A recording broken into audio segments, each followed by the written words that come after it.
이 시간 하나님의 말씀 보도록 하겠습니다. 오늘 받으신 하나님의 말씀은 고린도전서 15장에서 보겠습니다. 고린도전서 15장 1절에서부터 8절까지 말씀입니다. 우리 같이 한번 한 목소리로 읽겠습니다. 고린도전서 15장 1절부터 8절까지 같이 읽습니다. 시작.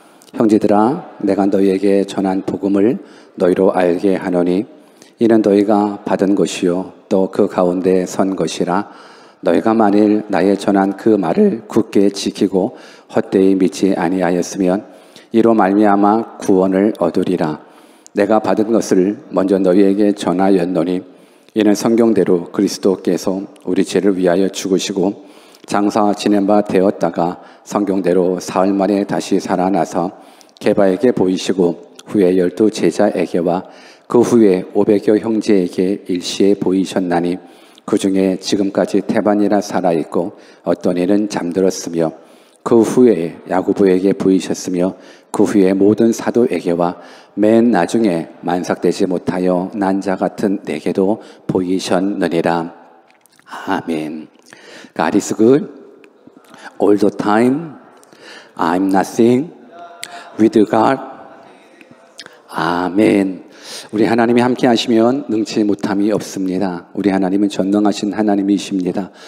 우리는 하나님 없이는 1분 1초도 살 수 없는 인생입니다. 여러분들, 우리가 아무리 잘났다 할지라도 하나님의 은혜 없으면 1분 1초도 살 수 없는 연약한 인생이라는 것, 이거 꼭 기억해 주시기를 주 예수 그리스도의 이름으로 축원합니다. 오늘은 뜻을 정한 인생 108번째 시간으로, 오늘이 부활절이기 때문에 부활절이라는 타이틀을 가지고 하나님의 말씀을 증거하겠습니다. 과연 우리들에게 있어서 부활절은 어떤 의미가 있는가 한번 여러분들이 생각해 보시기를 바랍니다. 부활절, 1년에 한 번 삶을 달걀을 먹는 날일까? 계란 먹는 날이 부활절일까? 여러분, 달걀하고 부활하고 상관없습니다. 달걀하고 부활하고 상관없습니다. 여러분, 달걀을 통해서 부활의 의미를 증거해 줄 수 없습니다. 그럼 부활은 우리가 충분하게 이해되죠. 부활은 우리가 이해될 수 있는 게 아닙니다. 부활은 믿어야 되는 부분들인 겁니다. 우리가 생각하는 부활절은 언젠가, 무엇인가, 어떤 의미가 있는가? 정말 달걀인가? 아니면 이 나라는 토끼 모양의 초콜릿이잖아요. 과연 왜 부활절날 토끼 모양의 초콜릿을 먹어야 되는지, 초콜릿 많이 먹으면 이 썩어요. 여러분들, 부활절의 진정한 의미가 무엇인가 한번 생각해 보십시오. 많은 교회들마다 그래, 1년 365일 중에 그래도 딱 한 번 새벽기도 나오는 날이 있습니다. 그게 또 부활절이기도 합니다. 과연 내 삶에 있어서 부활절은 어떤 의미가 있을까? 달걀일까? 아니면 딱 한 번, 정말 1년 365일 가운데 한 번 새벽기도 나는 그 날일까? 아니면 초콜릿일까? 토끼일까? 뭘까? 아, 홀로데이구나. 여러분, 단지 부활절이 이스터 홀로데이로 여러분들 삶 가운데 와, 부활절이 너무 좋다, 그런 의미를 가지고 있다면 회개하십시오. 단순한 이스터 홀로데이가 부활절의 진정한 의미가 되지 않습니다. 저는 여러분들이 예수님을 믿으면서 이 부활절의 진정한 의미를 잘 깨달았으면 좋겠습니다. 여러분, 부활절은 그리스도인들에게 있어서 수많은 의미 중에 한 가지가 아니라, 그리스도인들에게 있어서 부활절은 수많은 의미 중에 한 가지가 아니라 수많은 의미 전부가 바로 부활절입니다. 여러분, 동의하십니까? 부활절은 우리가 가지고 생각하고 있는 것, 우리가 가지고 있는 수많은 의미들 가운데 한 날, 한 의미가 아닌 겁니다. 우리가 드려지는 매 주일날은 사실상 부활절입니다. 부활주일인 거예요. 성경에 안식일을 거룩히 지키라고 얘기를 하죠. 근데 성경적으로 따진다고 그러면 안식일은 언제인지 아십니까? 안식일은 토요일 날이에요. 금요일날 저녁부터 토요일날 저녁까지를 성경적으로 이스라엘 백성들이 지키는 안식일이란 말이에요. 그래서 오늘날도 안식교는 토요일날 예배를 하게 되죠. 근데 왜 우리는 성경에 주일 지키라는 말은 없거든요. 안식일 지키라는 말은 있어도 주일 지키라는 말은 없습니다. 왜 안식일을 지키지 아니하고 왜 주일을 지키는지 아십니까? 복음의 모든 포커스는요, 예수 그리스도 부활에 있기 때문에 그렇습니다. 여러분, 예수님께서 언제 부활하셨는지 아십니까? 안식 후 첫날 부활하셨던 거예요. 여러분들의 시간은, 여러분들의 신앙은 나를 위해서 예수님 십자가에 못 박아 죽으셨다, 죽었다로 끝나시면 안 되는 거예요. 예수님이 내 죄를 위하여 십자가에 못 박혀 죽으셨다로 끝나면은 반쪽짜리 신앙인이에요. 여러분, 온전한 신앙은요, 예수님이 내 죄를 위해서 십자가에 죽으셨다 플러스 3일 만에 나를 위하여 부활하셨다라는 거예요. 우리를 위하여 부활하셨다라는 거예요. 여러분, 우리들의 생각 속에서는 이렇게 생각할 수 있습니다. 예수님은 하나님이시니까, 예수님은 하나님의 아들이시니까는 당연히 전능함을 가지고 있으니까 부활할 수 있겠지. 그래서 예수 그리스도의 부활하심이, 얘들아 나는 하나님이다, 나는 하나님의 아들이다, 그러고 나서 죽었다가 딱 살아나서 거봐, 짜잔, 내가 하나님인 거 알지? 나 부활했다? 야 그러지롱. 이 부분들인가? 아니요. 내가 하나님의 아들이기 때문에 나는 부활했다, 그 자신의 능력을 표현해 주기 위해서 부활을, 이렇게 많은 증인들에게, 오늘 여러분들이 읽으신 본문 가운데는 수많은 부활의 증인들이 있거든요. 일시에 500의 형제에게 보이시고 제자들에게 다 보이시고, 아니 자랑하는 거예요. 자기 하나님께서 자랑하는 거예요. 나 부활했다, 야 그러지가 아니라는 거예요. 내가 부활했으니 너희도 부활할 수 있다라는 거예요. 내가 부활했으니 너희도 부활할 수 있다라는 거예요. 그래서 예수 그리스도의 부활은 단지 예수 그리스도의 부활로 끝나지 아니하고, 예수 그리스도의 부활은 곧 우리들의 부활로 되는 거예요. 그래서 예수님이 부활하시는 건 결국 우리를 위해서 부활하시는 거예요. 이때 아멘 해야 되는 거예요. 예수 그리스도의 부활은 여러분들과 저를 위한 부활인 거예요. 예수 그리스도의 부활은 우리들에게 산 소망을 허락해 주시는 거예요. 여러분들, 우리 가운데에 이 부활은 단순한 종교적인 행사로 끝나시면 안 되는 거예요. 저는 오늘 이 시간 여러분들에게 진정한 부활의 의미를 깨달았으면 좋겠습니다. 기독교의 핵심은 바로 부활이에요. 기독교에서 부활을 빼버리면 더 이상 기독교가 될 수가 없어요. 아무리 우리가 매일 모여서 예배하고, 매일 모여서 기도하고, 매일 모여서 성경 읽고 암송하고 봉사하고 헌신한다 할지라도, 그런 사람들 가운데서 부활을 빼버리잖아요. 그러면 기독교가 될 수가 없어요. 그리스도인들도 마찬가지예요. 아무리 거룩을 외치고 아무리 경건한 모양을 가지고 있다 할지라도, 아무리 교회 내에서 목사의 직분, 전도사의 직분, 장로의 직분, 집사의 직분을 가졌다 할지라도 그 안에서 부활이 믿어지지 않는다 그러면, 그 부활이 없다 그러면 그 그리스도인들은 그리스도인이 될 수가 없는 거예요. 기독교에 있어서 부활은 그냥 같은 맥락이에요. 기독교 부활 같은 맥락이에요. 그리스도인 부활 같은 맥락인 거예요. 따로 빼놓고 설명이 안 돼요. 교회 근데 부활 안 믿어? 그리스도인 근데 부활 안 믿어? 그러면 교회도 아니고 그리스도인도 아니라는 거예요.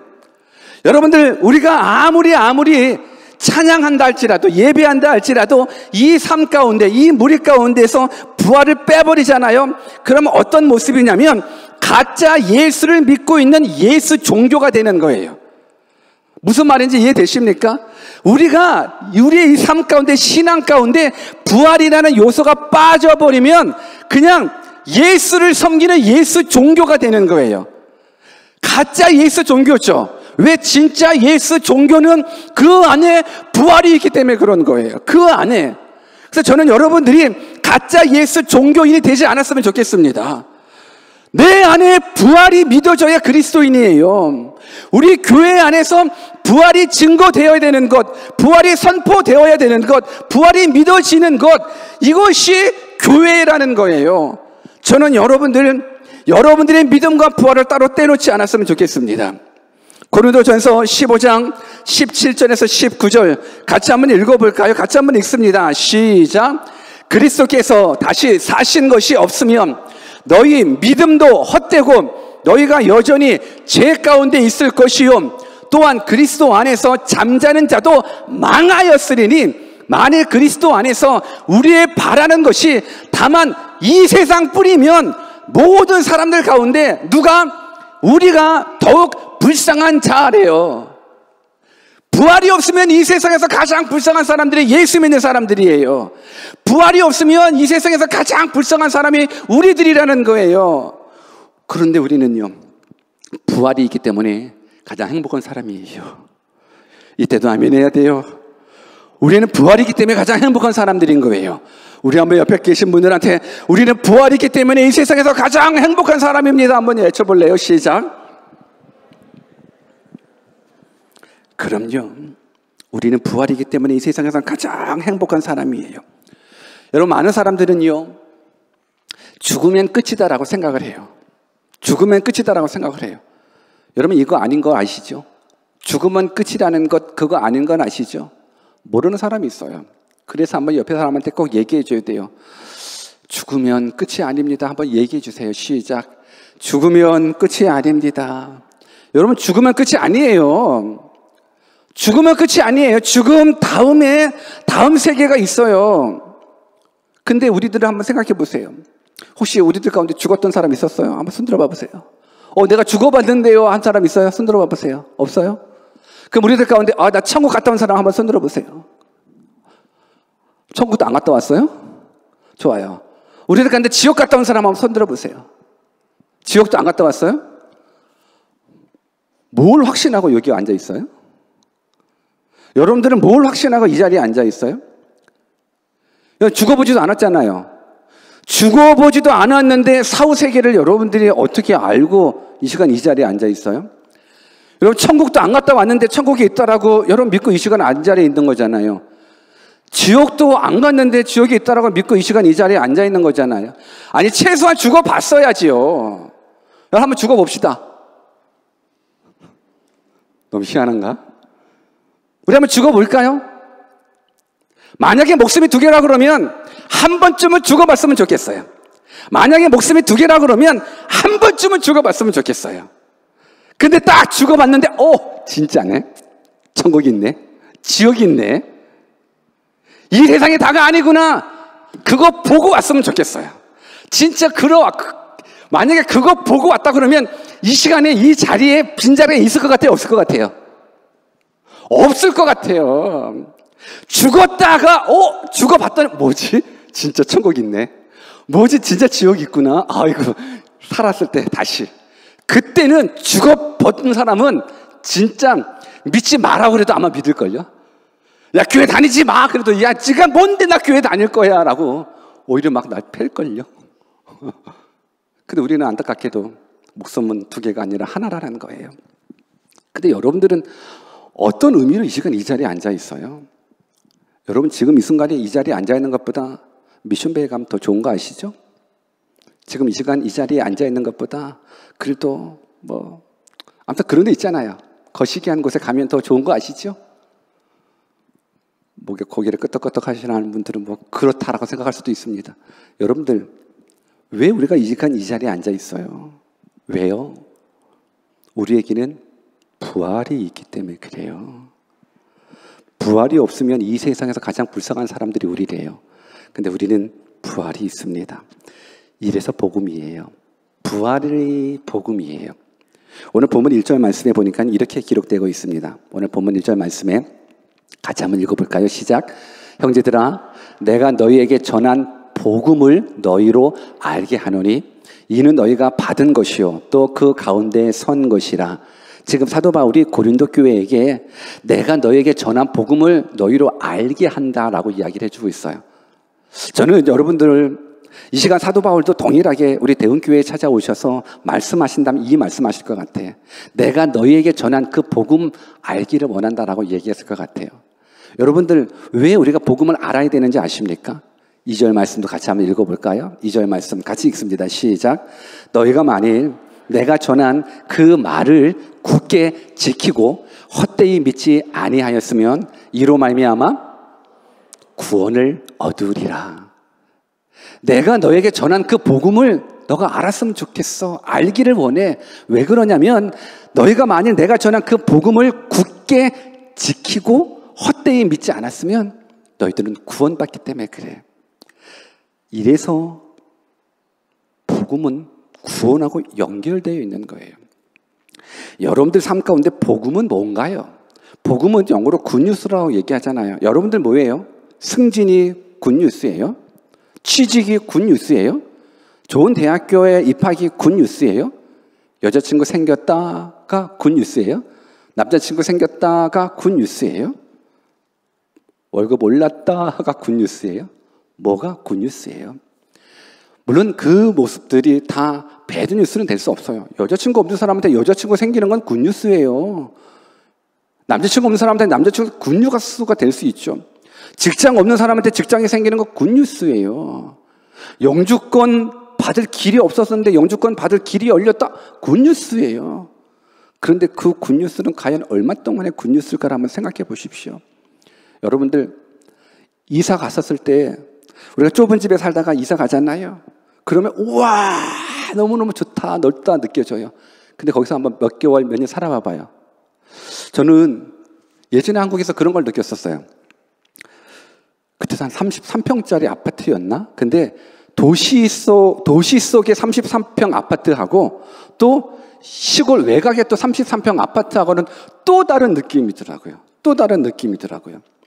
제가 전도사 때 신방 갔었어요. 신방 갔었었는데 저는 그 전도사 때는요 정말 부부싸움을 해도 이렇게 등 돌리면 뭐 아무튼 나갈 데가 없는 거예요. 방 하나 부엌도 없는 방 하나에서 그냥 사는 거예요. 근데 그런 전도사 시절 때 성도 집에 신방을 갔는데 50 몇 평짜리 아파트인 거예요. 그 당시만 해도 이런 아파트도 있구나. 대궐이에요. 대궐. 여러분 저도 하나님께서 주신 은혜 가운데서 한국에서도 큰 평수는 아니지만 33평까지 살아봤었어요. 여러분 몇 평까지 살아봤었어요? 33평, 물론 시골이었어요. 33평까지 살아봤어요. 근데 처음에 갔을 때 운동장이다. 운동장. 근데 지나니까 왜 그렇게 작아지는지 몰라요. 내가 봤었던 50 몇 평짜리랑 또 구별이 되는 거예요.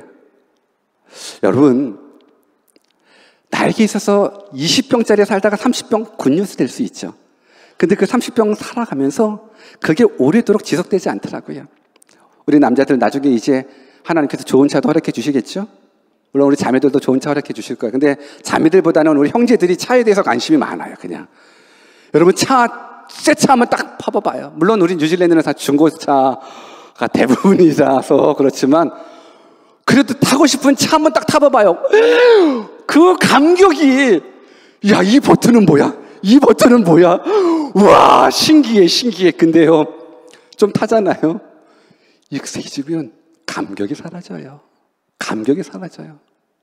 아무리 BMW 뭐하고 아무 벤츠 뭐예요.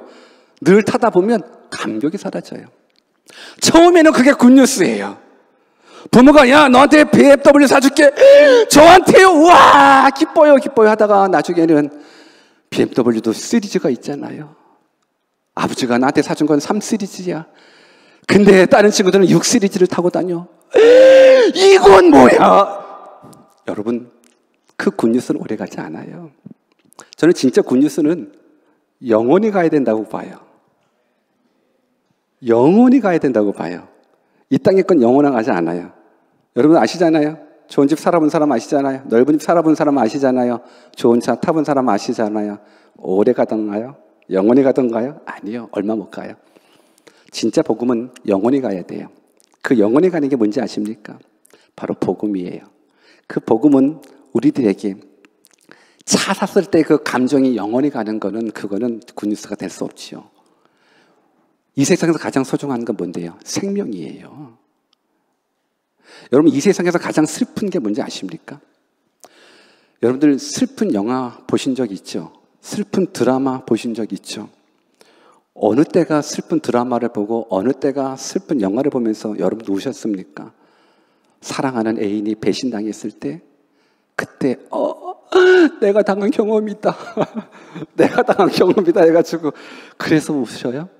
여러분들 어떤 슬픔이 가장 슬픔일까? 저는 개인적으로 죽음에 대한 모습을 봤었을 때 사랑하는 사람하고 그냥 잠깐 헤어지는 거 말고 뭐 군대 갔을 때 헤어지는 거 말고 사랑하는 사람이 내 안에서 완전히 떨어가는 것, 그 죽음에 대한 모습. 여러분, 이 세상에서 가장 슬픈 건 죽음에 대한 거예요. 죽음보다 더 슬픈 건 없어요. 죽음보다 더 슬픈 건 없어요. 정말로 죽음보다 더 슬픈 건 없어요. 제가 예전에 제가 선교지에서 첫 아들을 잃고 그리고 나서 그냥 습자지에 조금씩 써놨었던 그런 시집이 하나 있어요. 근데 거기에 그런 내용이 있어요. 어떤 내용이 있냐면, 그러니까 텔레비전 속에 연기하는 사람들이 이제 죽잖아요. 근데 사실 텔레비전 속에 나오는 그 영화는 그 다 그냥 쇼잖아요. 죽는 연기하잖아요. 근데 한동안은요, 그 영화 가운데 쇼를 하는데도 불구하고 죽음 그 자체만 보더라도 내 안에서 슬픔을 주체할 수가 없어요. 그러면서 쟤네들은 쇼인데 단지 드라마일 뿐인데 나는 왜 이렇게 힘들지? 그런 모습으로 제가 그런 뉘앙스를 가지고 한번 써본 기억이 나는 것 같아요. 드라마 속에서 죽는 장면만 봐도 너무 슬픈 거예요. 왜? 내가 경험했기 때문에 그래요. 내가 사랑하는 자식을 먼저 떠나보내는 그 아픔을 경험했으니까 죽음이라는 게 너무 싫어요. 그래서 저는 죽음 생각하면 막 치가 떨면서 막 분노할 수 있는 게 있어요. 뭐냐면 이 나쁜 놈의 마귀 새끼. 왜 나쁜 놈의 마귀 새끼인지 아십니까? 여러분, 죽음은 어디서부터 시작됐냐면, 죽음은 우리가 이제 알 수 있죠. 죽음은 거슬러 올라가다 보면 아담과 하와로부터 죽음이 시작되었다는 거예요. 여러분, 원래 하나님께서는 우리 인생을 죽음을 정해놓지 않으셨어요. 원래 하나님께서는 우리 인간을 만드실 때 너 100년만 살아, 너 50년만 살아, 죽음을 정해놓고 우리 인간을 만드시지 않으셨어요. 우리 하나님은 이 인간을 만드실 때 내가 영원하기 때문에 아담아, 하와야, 너 나랑 같이 영원히 이 에덴 동산에서 행복하게 살자. 우리 서로 사랑을 주거니 받거니 하면서 영원히 살자. 이것이 하나님께서 우리를 만드신 창조의 계획이에요. 그래서 에덴 동산 중앙에는 따먹지 말라는 선악과 나무만 있는 것이 아니라 그 옆에 영생하도록 하는 생명나무도 있다라는 거예요. 그 생명나무 먹으면 영원히 죽지 않게끔 하나님께서 계획해 놓으신 거예요. 그런데 분명하게 죽음이라는 부분들은 우리 가운데 작정된 건 아니거든요. 하나님의 계획은 영원한 생명을 얻는 거예요. 그러니까 생명나무를 에덴 동산 중앙에도 두신 거예요. 그것만 먹으면 계속적으로 영원한 생명을 할 수 있어요. 죽지 않을 수 있어요. 그런데 아담과 하와가 죄를 범했단 말이에요. 나도 하나님처럼 되겠다라고 하는 그 욕심의 잉태에서 죄를 범했단 말이에요. 그래서 그 죄 때문에 아담과 하와가 에덴 동산에서 추방을 당하게 됩니다. 성경에 보면 왜 아담과 하와가 에덴 동산에서 추방당하냐면 저들이 선악과를 따먹고 우리와 같이 선악을 아는 자 중에 하나가 되었으니 저들이 생명나무까지 따먹는다 그러면 그때는 큰일이라는 거예요. 그래서 생명나무를 못 따먹게 생명나무 주변에 불곰을 두고 천사를 두고 따먹지 못하게끔. 여러분, 선악의 기준은 오직 하나님 한 분이십니다. 믿으십니까? 선악의 기준은 오직 하나님 한 분인데 인간이 선악과를 따먹고 나서 이제 선악의 기준이 누가 됐냐면 인간이 돼버린 거예요. 인간이 되다 보니까는 이 정도는 사기쳐도 돼, 이 정도는 거짓말해도 돼, 이 정도는 뭐 어떻게 해도 돼, 다 선악의 기준이 자기가 돼버린 거예요. 여러분, 인간이 선악의 기준이 된 상황에서 영생을 얻는다라고 생각해 보십시오. 거기는 천국이 될 수가 없습니다. 선악의 기준이 죄인이 돼버리는 거예요. 여러분, 판사가 죄인이 판사가 되면 어떻게 돼요? 강도의 기준을 가지고 있는 사람이 판사가 되면 어떻게 돼요? 강간범의 기준을 가지고 있는 사람이 판사가 되면 어떻게 돼요? 이건 말이 되지 않아요. 살인자의 기준을 가지고 있는 사람이 판사가 된다고 생각해 보십시오. 그 인생, 그 삶은 다 끝장나는 거예요. 그래서 하나님께서는 선악과를 따먹은 인생이 영생하면 안 되는 생명나무를 보호하기 위해서 다 내쳤다라는 거예요. 다시금 본론으로 돌아가겠습니다. 저는 죽음이 너무 싫어요. 너무너무 싫어요. 근데 그 죽음은 우리들에게 어찌할 수 없어요. 히브리서 9장 27절에 보면 한 번 죽는 것은 사람에게 정하신 이치래요. 우리는 어떻게 이제 그 모습 때문에 죽음을 어떻게 할 수는 없어요. 그런데 우리가 한번 생각해 보셔야죠. 저도 죽음이 싫고 여러분들도 죽음이 싫을 거예요. 우리 모두는 다 죽음이 싫어요. 죽음은 인생의 비극이기 때문에. 근데 많은 사람들은 오래 살려고 그래요. 많은 인간들은 더 오래 살려고 그래요. 그래서 의학도 발전하잖아요. 그래서 아마 여러분들은 더 오래 살겠죠, 그렇죠? 안 그래요? 앞으로 의학이 계속 발전되니까는. 지금 100세 수라고 그러잖아요. 여러분 옛날에는 60이면 환갑이었어요. 여러분 옛날 할아버지 할머니 60이면 많이 그쪽으로 가셨거든요. 근데 지금은 어때요? 지금은 60대 70대 할아버지 할머니들이 양로원 안 간대요. 양로원 가면 부려먹는데요. 야, 물 떠와. 왜? 70, 80, 90 할아버지 할머니가 있으니까는 이제 60, 70까지 양로원 가면은 막내가 되는 거예요, 막내가. 얘야, 막내야, 물 떠와라. 물 떠와야죠. 어쩔 수 없어, 막내인데. 수명이 늘었단 말이에요. 근데 아무리 수명이 늘었다 할지라도 우리 인생이 몇 년까지 갈 수 있을 것 같아요? 우리는 영생을 하고 싶어요. 영원히 살고 싶어요. 그러나 영원까지 못 살아요. 생명은 하나님의 몫인 거예요. 여러분들, 우리 가운데 진정한 복음은 죽음의 문제를 해결하는 거예요. 여러분, 죽음이 너무 힘들거든요. 죽음이 너무 슬퍼요. 근데 그 죽음의 문제만 해결하게 왜? 죽음은 죄 때문에 왔기 때문에 그래요. 죽음은 죄라는 것 때문에 왔기 때문에, 그렇다면 죽음의 문제를 해결하기 위해서는 죄의 문제를 해결하면 되는 거예요. 맞아요, 안 맞아요? 여러분, 죽음이라는 것이 죄 때문에 온 거예요. 한번 따라서 해봅시다. 죽음은 죄 때문에 왔습니다. 여러분, 죽음은 죄 때문에 온 거예요. 그렇다면 죽음의 문제를 해결하기 위해서는 죄의 문제만 해결하면 되는 거예요. 믿으십니까? 여러분들, 제가 전한 복음을 알기를 원합니다. 사도 바울이 전한 복음을 여러분들 알기를 원합니다. 죽음은 죄 때문에 온 거예요. 근데 그 죄만 해결하게 되면, 죄의 문제만 해결하게 되면 죽음의 문제를 해결할 수 있다, 없다? 있다라는 거예요. 그 죽음의 문제를 해결하기 위해서 오신 분이 누구예요? 그분이 바로 예수 그리스도라는 거예요. 요한복음 11장 25절 26절 같이 한번 읽어볼까요? 같이 한번 읽습니다. 시작. 나는 부활이요, 예수께서 가라사대 나는 부활이요 생명이니 나를 믿는 자는 죽어도 살겠고 무릇 살아서 나를 믿는 자는 영원히 죽지 아니하리니 이것을 내가 믿느냐. 여러분 믿으십니까? 이것을 확실하게 믿으십니까? 저는 여러분들이 이 믿음 갖기를 주님의 이름으로 축원합니다.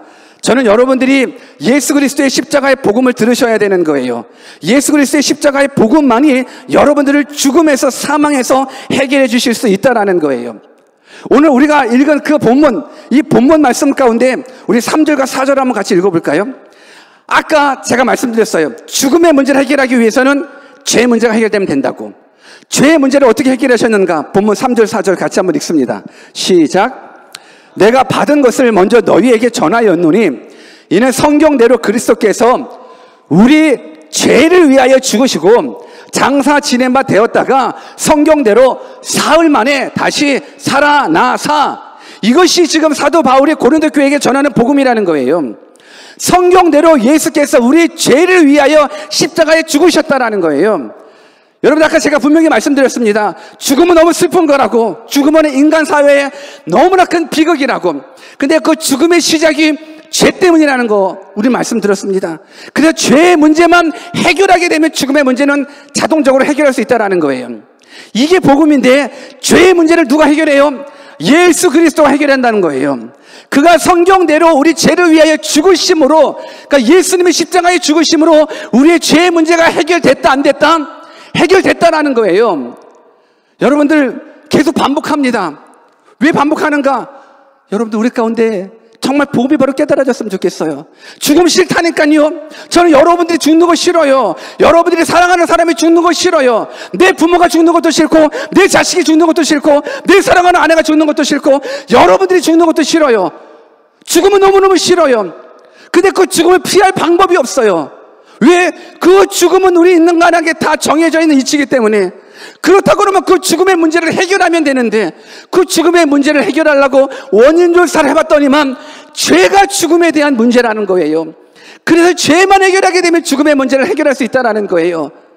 여러분, 이 원리는 우리가 찾아가야죠.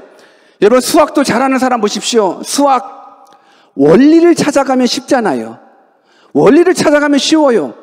원리를 못 찾아가면 어려운 거예요. 저는 복음도 분명하게 우리들 가운데 하나님께서 말씀해 주시는 거예요. 죽음이 죄의 문제 때문에 그렇다 그러면 죄의 문제만 해결하면 되는 거예요. 죄의 문제를 누가? 예수 그리스도가 해결해 주셨다는 거예요. 그래서 복음인 거예요. 저는 이 부활절을 맞이해서 이 죽음의 문제를 해결해 주신 예수 그리스도, 죽음의 문제를 십자가에서 해결해 주셨습니다. 그러고 나서 우리들에게 확실한 소망을 부어주시는 거예요. 죽음의 문제 해결했으니까 나 부활했다라는 거예요. 죽음의 문제가 해결되었으니 이제 너희 살 수 있다라는 거예요. 이게 부활절이 주는 의미인 거예요. 죽음의 문제가 해결됐으니 너희들 영원한 생명 얻을 수 있다라는 거예요. 이때 아멘이 나오는 거예요. 죽음의 문제가 해결됐으니 나 살 수 있다라는 거, 나 부활했다라는 거 보이지? 내가 살아났잖아. 죽음의 문제가 해결되면 영생은 너희의 몫이라는 거예요. 오늘 이 복음이 여러분들 가운데 증거되는 것이 이게 부활절인 겁니다. 저는 이 부활절, 정말 하나님께서 여러분들을 사랑하시는 이 부활절,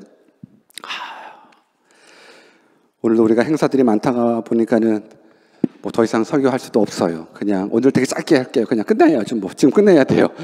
어쩔 수 없는데, 여러분들, 부활은 능력을 줘요. 부활은 진짜 능력을 줘요. 여러분도 언젠간 죽어요. 여러분 언젠가 죽어요. 죽음에 무섭지 않은 사람 없어요. 언젠간 다 죽어요. 죽음에 무섭지 않은 사람 없어요. 그런데 죽음 앞에서도 무섭지 않은 사람이 있다라니까요. 아니, 어떻게 죽음 앞에서도 무섭지 않은 사람이 어디 있어요? 그런 사람 없겠죠? 그런 사람이 있어요. 그런 사람이 어디 있는가? 히브리서 잠깐 읽고 마칠게요. 히브리서 11장 36절에서 38절 우리 같이 한번 읽어볼까요? 죽음이 무섭지 않은 사람들이에요. 이 대단한 사람들이에요. 같이 읽어봅시다. 시작.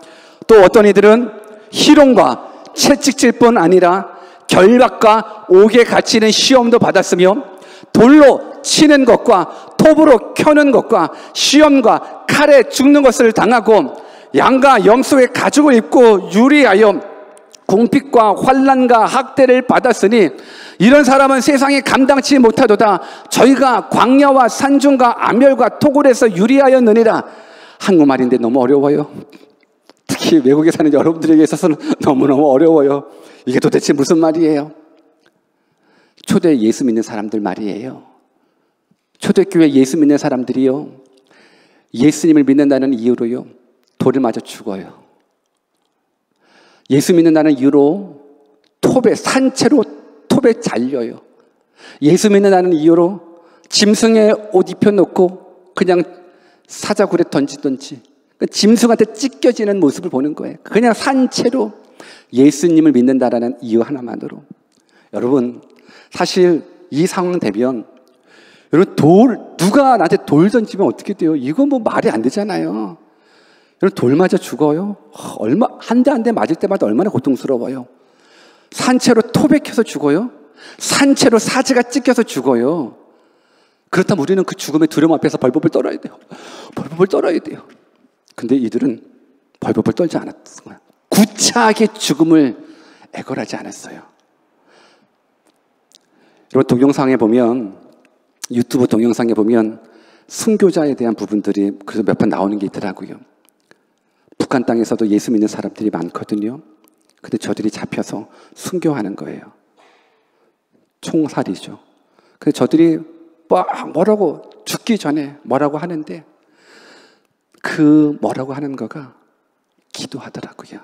하나님, 아버지, 주 예수야. 죽음 앞에서. 여러분, 죽음 앞에서 두려워해야 되는데 이들, 그래서 세상 사람들이 이들한테 뭐라고 하는지 알아요? 이런 사람은 세상에 감당하지 못하느니라는. 그래서 예수 믿는 사람들은 세상에 감당치 못하는 사람이 되셔야 되는 거예요. 여러분, 예수 믿는 사람들은 죽음이 이 세상에서 가장 무서워요. 진짜 죽음이 무서운데 죽음 앞에서도 하하하하, 그래, 나는 천국이 있어. 나에게는 영원한 생명이 있어. 그러니 그 죽음이 아프지요. 물론 죽기 전에 돌 맞아서 아프지요. 그러나 그 죽음이 두려움으로 끝나지 않아요. 우리에게는 영원한 생명이 있다고 믿기 때문에. 예수님의 제자들 십자가 예수님 돌아가셨을 때 다 도망갔어요. 왜? 죽을까 봐. 근데 그들이 언제 예수 그리스도 부활하신 예수 그리스도를 만나고 나서는 자신들 죽이려고 했었던 종교 지도자들 앞에서 너희들이 죽인 예수 하나님이 살렸다 이놈들아, 강하고 담대함을 얻어요. 왜 그래요? 부활의 주님을 만났기 때문에 그래요. 언젠가 우리는 다 죽습니다. 언젠가 여러분들이 사랑하는 부모님도 죽고, 언젠가 여러분들이 사랑하는 자녀들도 죽고, 언젠가 여러분들이 사랑하는 배우자들도 다 죽습니다. 그리고 우리들도 죽습니다. 여러분, 죽음 앞에서 감사할 수 있는 사람이 누군지 아십니까? 예수 그리스도를 믿는 자입니다. 죽음 앞에서 감사할 수 있는 자가 누군지 아십니까? 예수 그리스도의 부활 신앙을 믿는 사람인 겁니다. 저는 여러분들이 부활절을 통해서 부활 신앙이 여러분들 삶 가운데, 신앙 가운데 확실하게 믿어졌으면 좋겠습니다. 성경은 우리들 가운데 주 예수를 이해하라, 그리하면 너와 내 집이 구원을 얻으리라라고 이야기하지 않아요. 성경은 우리에게 이해를 구하지 않아요. 여러분, 우리가 이해에 대해서 안 믿겠어? 안 믿어져요. 하나님이 이해가 안 돼요. 예수님이 이해가 안 돼요. 복음이 이해가 안 돼요. 여러분, 우리 인간은 이해 안 돼요. 우리 인간은 다 돌대가리예요. 우리 인간들 돌대가리예요.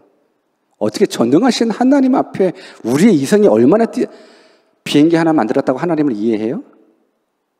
핸드폰 하나 만들었다고 하나님, 전지전능하신 하나님을 우리가 이해할 수 있을 것 같아요? 아니요, 우리 이해 안 돼요. 성경에서도 우리가 요구하는 것, 주 예수를 이해하라 요청하지 않아요. 주 예수를 믿어라, 그리하면 너와 내 집이 구원을 얻으리로다. 예수님 믿고 구원받고 부활신앙 가지고 죽음의 문제를 해결하고 죄의 문제 해결해 주신 그 예수님 믿고 영원한 생명 얻을 수 있는 우리 모두 되시기를 주 예수 그리스도의 이름으로 축원합니다. 기도하겠습니다.